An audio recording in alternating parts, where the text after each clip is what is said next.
like if I got a Walmart gift card that's got $50 on it, and I go up and I try to buy something that's $100 with a $50 gift card, I know how much. And it's the same thing with EBT. You know what your limit is. I mean, there's no way.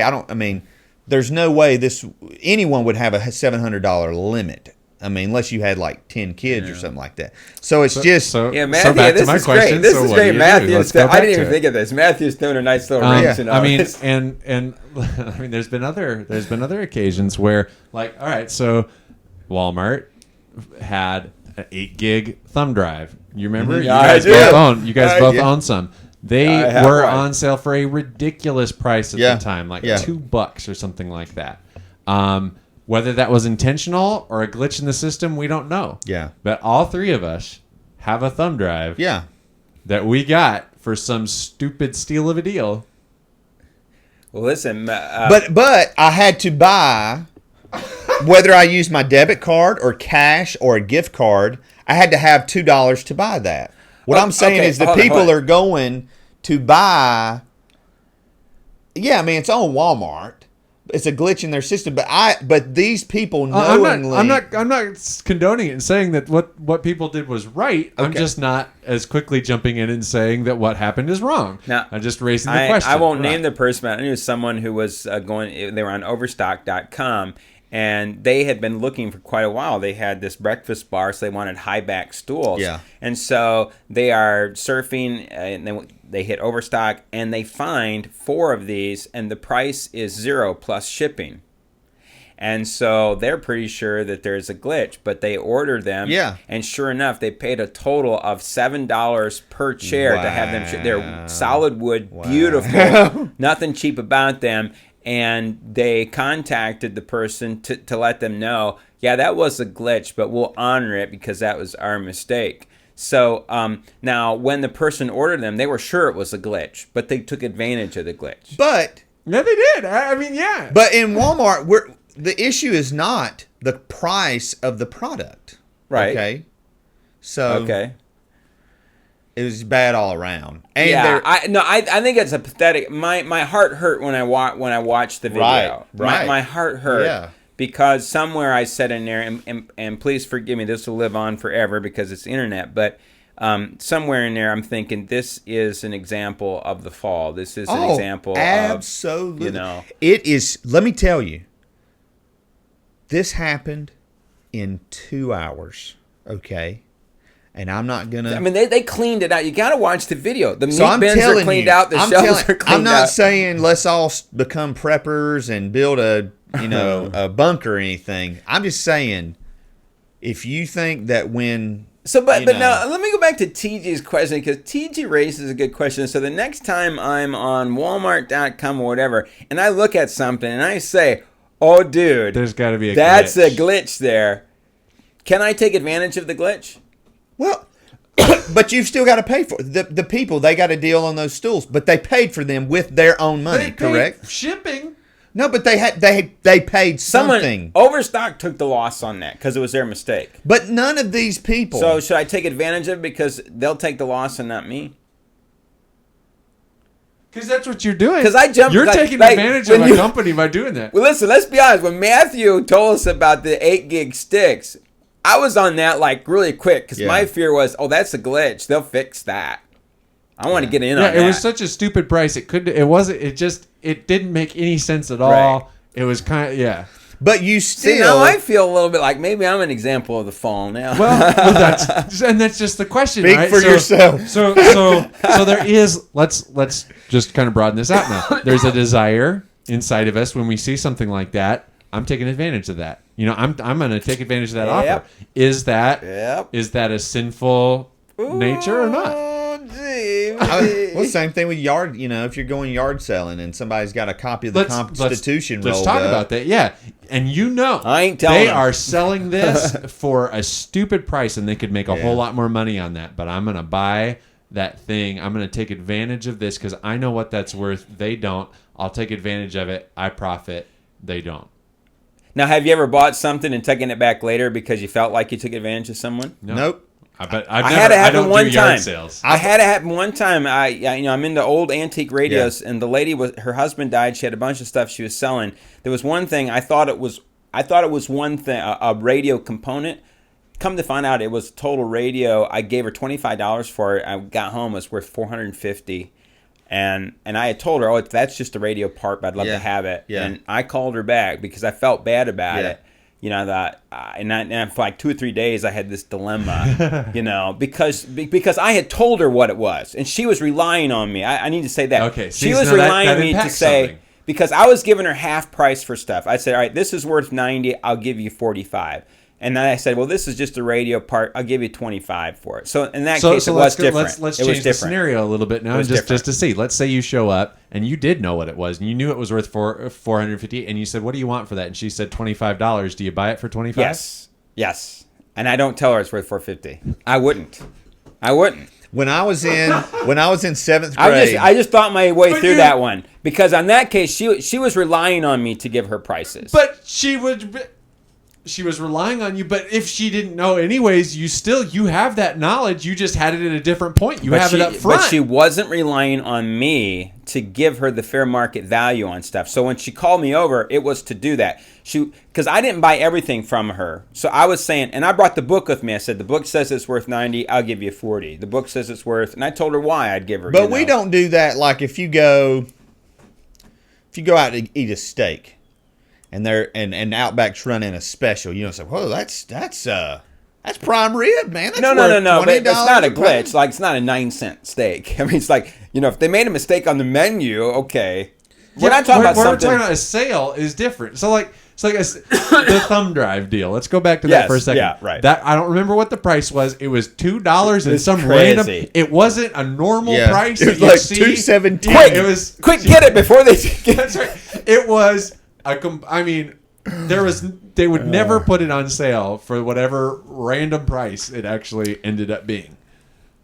They sold more thumb drives that day than ever. Maybe it was. This has been a great conversation. I mean, boy. All right. So I want to sum it all up.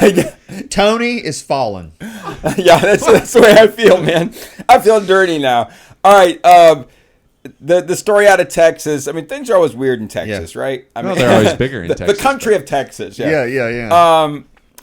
So they've done their anti-bullying campaign. Yeah. And the researcher there, was it? I hope I didn't butcher his name. No, you did. Xiaoqing Yong. He's a criminologist and says that, you know what, bullying seems to be getting worse in our state as a result. What happened, if you read the story, is they're going through all these scenarios with kids where, well, if you've done this, that's bullying. And they're showing them videos of, and kids are like, oh, I never thought of that. And then they're going out and perpetrating what they saw. It's like they're teaching them how to bully. Yeah, it's like, yes, if you've ever done this, this is bullying. It's like, oh, very good. That's a good idea. Some money. Now, can I bring this into the area of sexuality? One of the arguments that the church has made is that with some of the sex ed programs, you're teaching, you're not.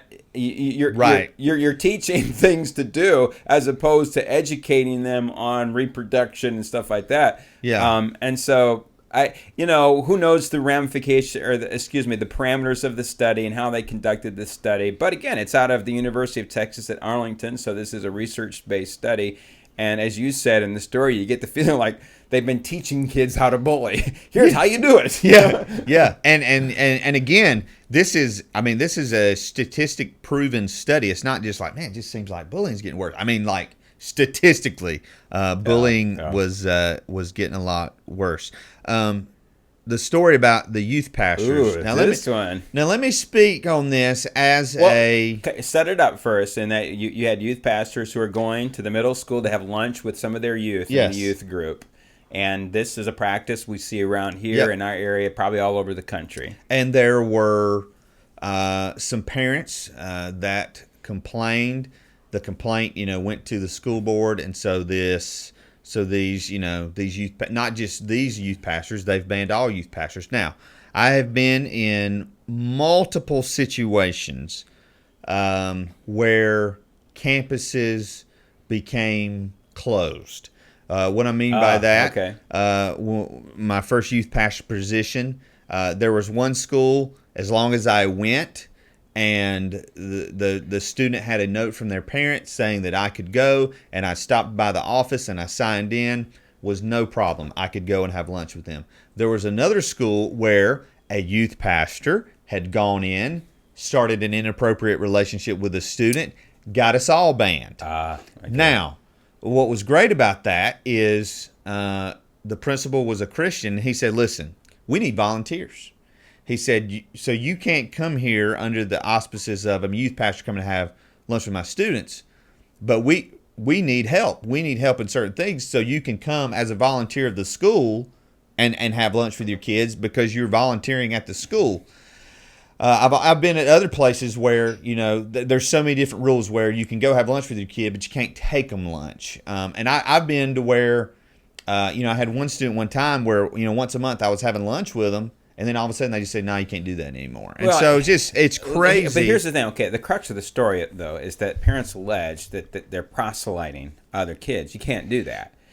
So here's my thing. If in fact, after they investigate this thing, they find out that youth pastors went in there, they were proselyting other kids. Yeah. You can't do that. Right. You can't do that, and you're going to get everyone. You're going to ruin it for everybody if you do that. Isn't it weird that as a youth pastor, if you're the worst or the best, or if you're messing inappropriately with students or trying to lead them to the preaching the gospel, you're going to get in trouble with both of those. And there's this middle. Okay, but hold on. So how do you feel? Let me ask you this. All right. So Drake goes to school. Yeah. And his Muslim buddy, his youth guy comes. And, and the Muslim is proselyting Drake. Oh no! I'm not saying that. I'm saying we got to find that middle ground. What you were saying over there. And all three of these youth pastors said, "Hey, we're trying to encourage these students. These students need mentors. These students need friends." And there was one. I believe there's one story from the parent in there that basically said, my kid would be eating lunch by himself every single day if these youth pastors had not come and introduced my son to other kids. They would be. Again, I'm cool with everything they're doing. They do some wonderful stuff. The story talks about the great things they've done. Yeah. But if they're proselytizing, it doesn't cancel out. Right. It does cancel out all the great things they've done because, in effect, they're getting themselves kicked out. Right, and again, it's like you said. As a Christian, all right, and as a pastor and as a youth pastor, I have to understand because we're real quick sometimes to throw the principal and the school board under the bus if they don't let us on campus if it's a closed campus. But you got to see what they're saying. Especially in a diverse community, if you've got a Muslim wanting to come, a Muslim leader wanting to come have lunch, if you've got a Jewish leader wanting to have lunch, if you've got a Klan leader wanting to have lunch, that if it's an open campus, that any one of these people can come. Right. So as a Christian leader, I have to understand that in the public school setting, the rules have to be the same for everybody. And so if I'm welcomed, all these other people are going to be welcome. Right. And so I have to kind of walk the line of... And I'm not going to proselytize because I don't want these other groups proselytizing. Exactly. 100%. All right. Our last story. So I think someone out there in computer land ought to donate $280 to the Techology Show so we can buy one of these Chromebooks and test them out for you, the listener and the viewer. I don't want that one. I want the one that has the Haswell processor in it. I want the Acer version. The HP, it's not out yet, but it's same price. The HP's got it's got the same ARM-based processor that it had last year, so nothing's changed on the inside. It still is egregiously pitiful at some things. The Acer's got one coming out, same screen size, all that, but it's running on a Haswell processor. It's supposed to be the same price, approximately $250. That's the Chromebook I want to play. And the big deal with the Haswell processor is you're going to get way longer battery life out of the computer, and it's more efficient in the way that it processes. Now, hold on, not necessarily, because the HP is running off an ARM processor. It's what's in your tablet or cell phone. They are great power performance computers. Yeah. So I'm not sure that you'll get better battery life. Like if you sat down the Hewlett Packard that has the the ARM processor and you sat down this Acer that has an Intel processor, battery life may be worse in the Chromebook that has in the the Haswell. Acer? It may be. And so you want the Haswell because It's got oomph. It's got power to it. It's a better power to performance ratio line that you can walk. yeah. So in the chat room, Kenny, who we just interviewed, was in the chat room, and he linked to this article of 7 reasons your church should stop buying Apple computers and move to Chromebooks. So we got what I said. So let me just read these real quick. So because I know a lot of you are like, oh, what should we do? So here we go. Number 1, better stewardship. Number 2, it's cloud-based. Number 3, technology imbalance. You know what? Listen, we don't know. You have to. This is from a guy at his church. You have to interpret all This of this. may be. Hey, let me just say this. All right, so that was 3. Okay, go ahead. I'm just going to say, I think for some people, the Chromebook would work. Yeah. I have family members where it's just email. They don't do any kind of typing. What little they do, you could throw them into Google Drive. To be honest, if we could probably, I'm talking about Heath and I, not Matthew. Matthew has to have a production machine. But for what Heath and I do for the show, I mean, You could run everything's off Google that. based. Yeah. Google Docs is how we do our entire deal. Exactly. A Chromebook would work great. I just think I was looking at The Verge, read an article there. Was looking at Engadget, read an article there, and more, this is becoming, I think a good alternative, especially when you get to schools. And I never thought about a church staff, but the same thing with the integration of Google Everything.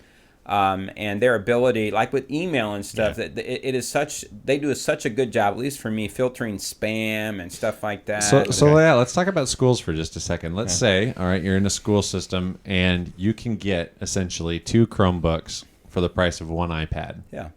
Now, if you're going to be buying something to give to your students to work on school stuff, it sure seems to make a whole lot more sense in what you could do with the device to give them the Chromebook. Yeah. Unless we're talking about like a kindergarten, first grade, elementary level classes, I can see a justification on the other side for that. Yeah. But yeah, once you're middle school, high school aged, it would be crazy when you have access to this. And you can develop for that too. It's all based on HTML, and HTML5 has gotten amazing. I mean, if you want to see the cool things that HTML5 does, go to Apple's preview page for the Mac Pro and just scroll through that thing, or go to one of the long form articles on The Verge and see what HTML5 can do. It's amazing. It's beautiful. Yeah. Just for clarification, and I want to thank Kenny for the link to this article. This blog is actually from Liquid Church's operations pastor. So here's what I said: better stewardship, cloud-based technology. There was a technology imbalance, and the quote is. The irony was our creative people could do new and better things if we gave them more powerful tools, but we were overspending on the team members who just needed to do email. Chromebooks got better. Battery life. Rich talks about how he goes to work, doesn't even take his power cord with him. The simple infrastructure of the operating system, and it's more than just online, a lot of apps, stuff like that. So just, Kenny, we don't have to bring him in. His kid's school. Bring him back on and talk about technology. Yeah. But see, now you made a distinction that I just made with the show, and that is, I said Matthew could not do what he's doing on a Chromebook. He needs a production machine. But you and I think this is part of it. Now we're getting more sophisticated in computing. Not everyone needs a production computer. Right. Not everybody needs a Retina MacBook Pro. Let's just be honest about it. You don't need it. I mean, we do. But especially you, Heath. I mean, today you had multiple videos going on your machine. Like, I didn't even know what was going on. It was so sophisticated. Yeah. Well, I even thought you were a little flummoxed, to be honest. Hey, so while we're talking about what Kenny's putting in the chat room, what a great chat room participant and guest to have on the show, because he also brings up, and it's going to take me back here a little bit. He also brings up Leviticus 19, verse 13, which reads, "You shall not oppress your neighbor or rob him." and we're going back to the conversation. Walmart thing. The Walmart thing and the yard sale thing. Dude, I was so critical of these people with the EBT thing, and now it's made me think so hard about that whole memory stick thing. Well, you in know? 7th grade, I bought a stack of basketball cards for $5, and in the middle was a Michael Jordan rookie card worth, in good condition, over $1,000. But I'm not going to look that guy up and pay him back. I mean, I've set that aside for Drake's college fund, which is not worth anything now. But You should have sold them. It was worth I it. should have sold it. Yeah, hey, yeah. All right. Heath, let's give him the rundown of what's coming up. Listen, oh my goodness, what an exciting season for the Techology Show. So many great things. We've had so many great books, great giveaways. Next week, so blessed to have Dr. Bob Weitzel, who's going to be on with us from Wesley Seminary. He's going to be talking about his book, The Healthy Church. We're going to be giving away a copy of that, so you want to join us for that next week. All right. On October 29th, we're going to have Evan Money with us. He is working on a documentary called Word of Art. He is a gentleman who's just a great encourager, and he wants to take this documentary and do the same thing, and just talks about the power of words. So you're going to see people like Mark Batterson in this. Zig Ziglar's son it makes an appearance on here and talks about his own father and what a motivator he was, and how his dad understood just the effect that our words have on people. So he's going to be with us to talk about his documentary. Speaking about Mark Batterson, November 5th, we're going to be talking about his book, All In. That's going to be a pre-recorded interview, but again, pretty much, let's just go ahead, blanket statement. If we interview someone about a book, most of the time we're going to give at least one copy Yeah, that's away. right. Yeah, on November the 12th, we have Aaron Stewart with us. He's going to talk to us about the Application Planting Center. Yeah, Planning Center. This is something our church just started using. I know Heath, they use it as well. Yeah. And he's going to talk to us about this software. It's a great way to integrate your staff together, and so that everyone's working on the service together. And it's also an app where you're just timing out the service, so everyone knows what they're doing, when it's going to happen. November 19th, our Black Friday special, where we give you not just our Christmas wish list, but just some of the best gadgets and stuff that are coming out this Christmas season. All right, on November 26th, we're going to have Marie Cattle. She is one of our favorite people here. We met her in Haiti, and she is a nurse at the Wesleyan Hospital there, and just admire her and the work that she does. She's going to talk to us about what it's like there to work in the hospital in Haiti. December 3rd, special guest, Tony's brother, Tim Casey, going to be on and sharing with us. Just every year he reads a Christmas Carol. He's read it over 10,000 times. He is a certified expert on the book, and we'll just be talking about Dickens. What a great story. Just some Christian themes that you see in A Christmas Carol. On December the 17th, we have Michael Cusick with us. He is the author of the book Surfing for God.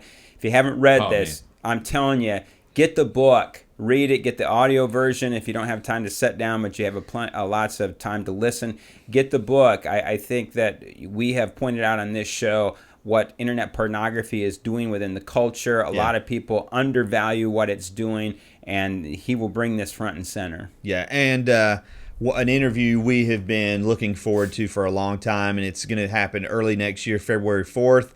Russell Moore, author of Adopted for Life, which is just... one of the best resources one of my favorite things to give to people or point out to people. It's great. Took us 2 years to snag that interview. But we've got it. Looking forward to Teeth, it. real quick, just a reminder for people in terms of their shopping, a way they can help the show out. Yeah, you can support the show when you start your shopping at Amazon. Well, at the technologyshow.com/shop, which shoots you right over to Amazon. Just to give you the weekly report. Okay. Pair of women's jeans. Yes. Priscilla already admitted to that one. A copy of Divided by Faith. Ooh. Which is one of your books. Yeah. All right. Great book. A book called Minecraft for Dummies. That might have been Dave Drury. He's working on that with his son, remember? Yeah. All right, we don't know. Stone and Dung, Oil and Spit, Jewish Daily Life in the Time of Jesus. Oh, yeah. There you go. It's a recipe book. And then the iGadgets Pink Reflective Anti-Slip Neoprene Sports Gym Jogging Armband for the Galaxy S3. That has earned us about $5, and we appreciate those $5. Hey, Listen, we appreciate that's every hugely penny. important because Every penny. there's going to come the time we're going to upgrade cameras and do all that. Yes. That's going to go a long way to helping us out. So start your shopping at thetechnologyshow.com/shop. Go to our website. You'll see banners and links for Amazon. You just click it and do your thing, and it makes a big impact for us. So thank you to everybody who shopped. At some point, we're going to have to upgrade our host as well. But don't be so hard on yourself. All right, listen, if you want to do further research on anything we discussed today, you can find all the links to the stories we covered at our website, thetechnologyshow.com. If you want to contact us, send your emails to thetechnologyshow@gmail.com, or better yet, why don't you pick up that phone, give us a call at 3049 Theology. Leave us a message. We may even play your comments on the air. As always, thanks for joining us. Goodbye, everybody. Goodbye. Chicago bound. Yes. Adios.